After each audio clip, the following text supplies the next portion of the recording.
Welcome, friends. This is Harshad Parekh inviting you to listen to some of my short writings on philosophy, religion, psychology, spirituality, education, Krishnamurti, and nature.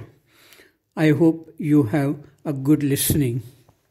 This is audio tape number 70, article number 439. It is about problems in old age. While coming back from my evening walk, I met an old gentleman who lives in the neighborhood.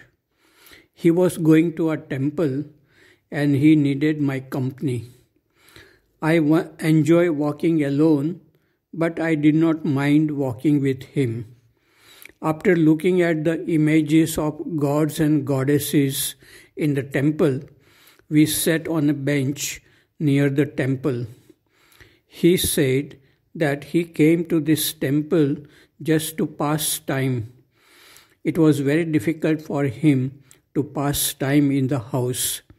He told me about his neighbor who was a retired professor from some college in this city. He too was very lonely and recently he passed away. I have a friend who lives in Vridhashram, a house for old people. He also told me about the suffering of old people who behave badly. They feel unhappy about the way their families neglected them. These old people behave violently and damage their own body and mind.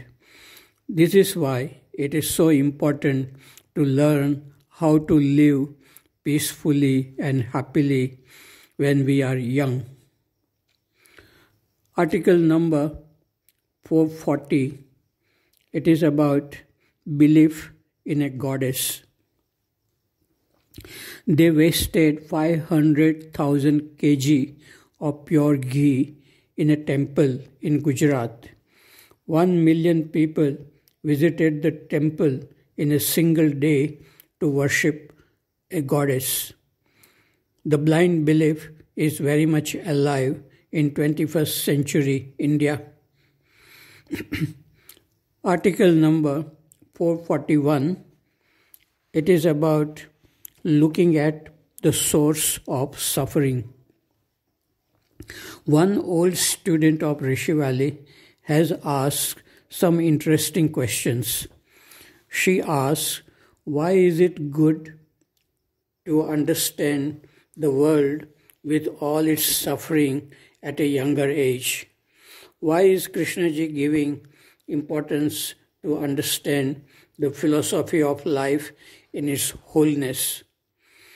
Is it all right for the school children to care only for academics, sports and entertainment?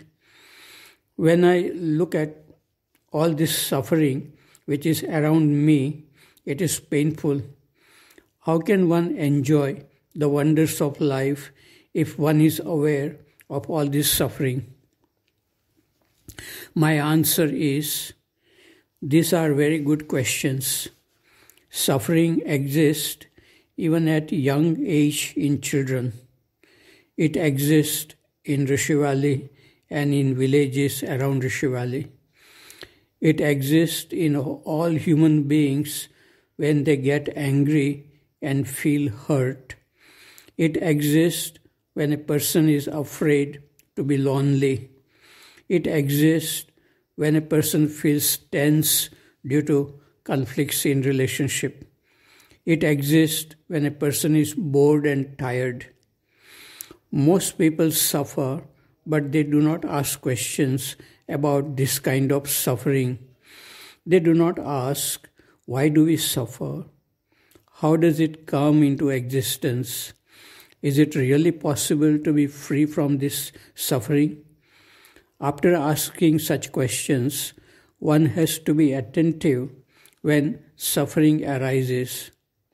When fear, anger, jealousy, loneliness, etc. arise. Then one may see the source from where the suffering arises. Once it is seen clearly, then starts a new way of looking and listening.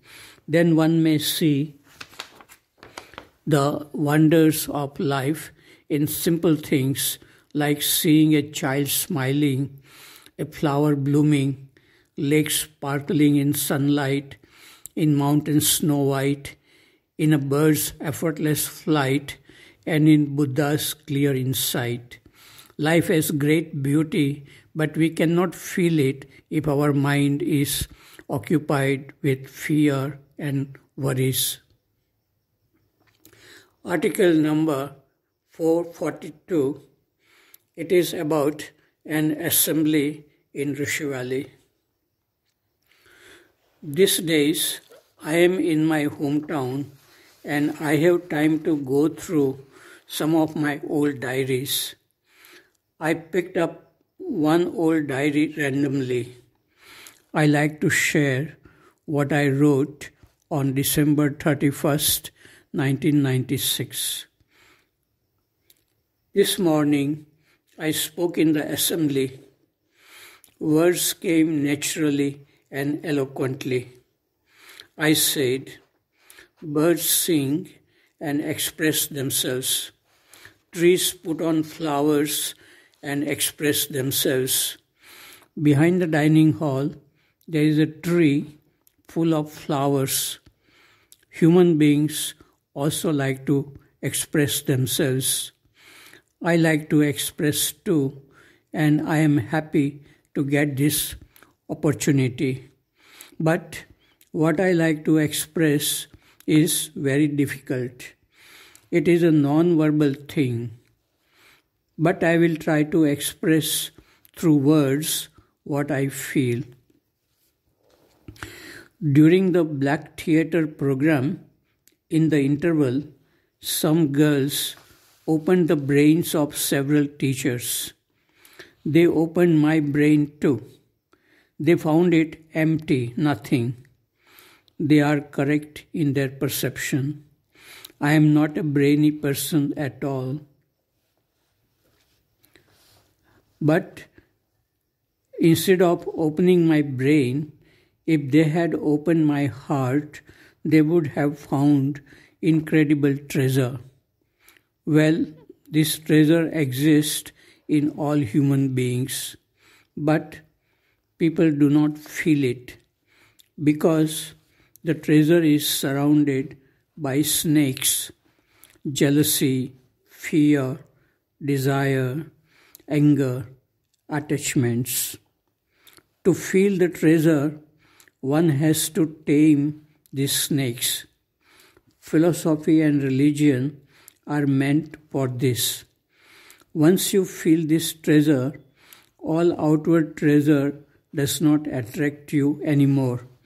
Then you do not value power, position, money, popularity. This evening, you are going to play treasure hunt game. You will be happy if you find the treasure. It will be a temporary pleasure. But when you feel the treasure within your heart, it will be with you all the time. The snakes may exist, but they will not frighten you. They will be your friends. Recently, we celebrated Christmas. Why Buddha and Christ are worshipped after 2000 years? What kind of life they lived? They must have found the treasure within themselves. But it must be more than that. Here is a song about such people who are considered to be the ocean of love. The way we human beings live is like birds with broken wings. Our eyes are blurred and the ocean is vast. This song is Tu Pyar Ka Sagar Hai from film Sima. Sometimes you must be wondering why I play romantic songs in this assembly. Old people must be embarrassed to hear such songs. Well, I do not distinguish between a genuinely romantic song and a devotional song.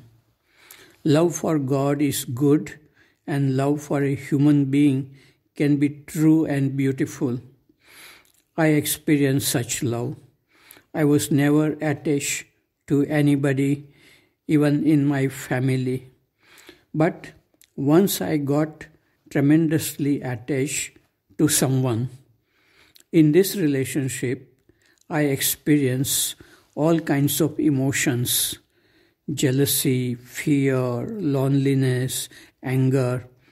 I learned so much about myself through this relationship, and Krishnamurti's teachings helped me very much.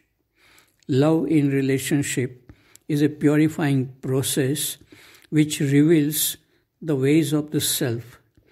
The attachment was broken one day. There was great sorrow.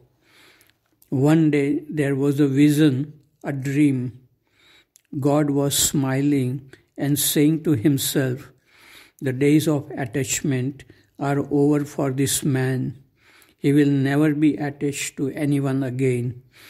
But love will radiate like fragrance of a flower." You may think that I am boasting too much, but I am a dreamer. Here is a sensitive song of deep feelings. हमने तुझको प्यार किया है जितना, कौन करेगा इतना. A mathematician was dying.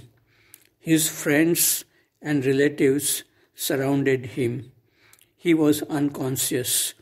They asked him many questions, but he did not respond. He had forgotten even his name. Then someone asked, "What is the square root of 2? Suddenly and spontaneously came the answer. The mathematician had invented the method of finding the square root of 2, and he was proud of it. I imagine my own dying, people around me asking all kinds of useless questions. The only relevant question is, what is the purpose of life and death? I would say, to love and to have no sense of separation from the creation, from humanity. This state of being is described in Upanishads. Here is a song which describes this feeling. Jina isi ka naam hai, from film Anari.